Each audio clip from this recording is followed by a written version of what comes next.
Hi hello అందరికీ. ఈరోజు మీకు ఒక కొత్త రకమైన పచ్చడిని తయారు చేసి చూపించబోతున్నాను. అదే సీమ పంది నిల్వ పచ్చడి. తప్పకుండా ఇది మీ అందరికీ నచ్చుతుంది. ఎందుకంటే కొత్తదనం కోరుకునే వాళ్ళు ఎప్పుడు కూడా ఈ పచ్చడికి ముందుంటారని అనుకుంటున్నాను. ఇది తయారు చేయటం కూడా పెద్ద కష్టమైతే ఏమీ కాదు. ముందుగా నేనైతే 2 కేజీల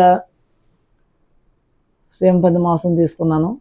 దానికి సరిపడా ఇంగ్రీడియంట్స్ 250 గ్రాముల కారం, 100 గ్రాముల సాల్టు, 2 టేబుల్ స్పూన్ల మెంతిపొడి, ఆవపొడి, అలాగే 3 టేబుల్ స్పూన్లు ధనియాలు, అంతేనండి. ఒక 5 నిమ్మకాయలు, అల్లం వెల్లుల్లి పేస్టు బాగా నూనెలో ఫ్రై చేసి తీసుకున్నాను.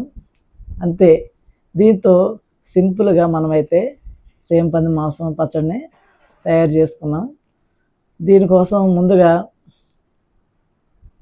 చూడండి, పచ్చడి కలుపుతుంటేనే నోరు ఊరిపోతుంది, ఎప్పుడెప్పుడు తినాలనిపిస్తుంది. అలా కలిపేసి దీన్ని ఒక 1 అవర్ అలా ఉంచేసిన తర్వాత బాగా చల్లగైన తర్వాత దీంట్లో 5 ఆనియన్స్ కలిపాను. అయితే వీడియో అది పోయింది. ఇప్పుడు ప్రాసెస్లోకి వెళ్దాం. ముందుగా సీమ పంది మాంసాన్ని కుక్కర్లో వేసి ఒక 10 విజిల్స్ వచ్చేదాకా ఉడికించానండి. ఆ తర్వాత దాన్ని ఆయిల్లో వేసి డీప్ ఫ్రై చేసాం. మరీ డీప్ ఫ్రై అంటే మరీ ముక్క గట్టిగా కాకుండా మరీ మెత్తగా కాకుండా చేసి పక్కగా తీసుకున్న తర్వాత అదే పాన్లో ఒక 3 టేబుల్ స్పూన్ల పెద్ద టేబుల్ స్పూన్ల అల్లం వెల్లుల్లి పేస్ట్ వేసాను. అలాగే ఫ్రెష్గా కరివేపాకు, ఈ 2 కూడా బాగా ఫ్రై అయిన తర్వాత దాన్ని పక్కకు తీసుకుని వేరొక పాన్లో ధనియాలు, జీలకర్ర, లవంగాలు, దాల్చిన చెక్క ఇవన్నీ కూడా చక్కగా దోరగా వేయించిన తర్వాత అవి పొడి చేసి పెట్టుకోవాలి.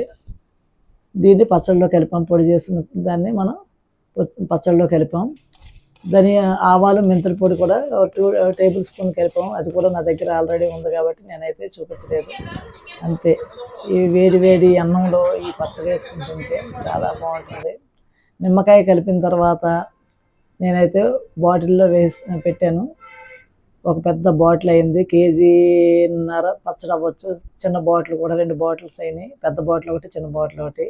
ఇక మిగిలిన దాంట్లో బౌల్లో వేడివేడి అన్నం వండి చక్కగా దాన్ని బాగా కలిపి ఒక్కొక్క ముద్ద తింటుంటే ఉంది మా సామిరంగా.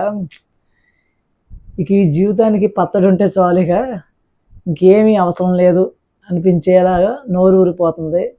ఇటువంటి పచ్చడిని మీరు కూడా తయారు చేసుకోవాలనుకుంటే తప్పకుండా మీకు నచ్చుతుంది. టేస్ట్ కూడా చాలా బాగుంటుంది. మీరు దీన్ని అయితే తప్పకుండా ట్రై చేయండి.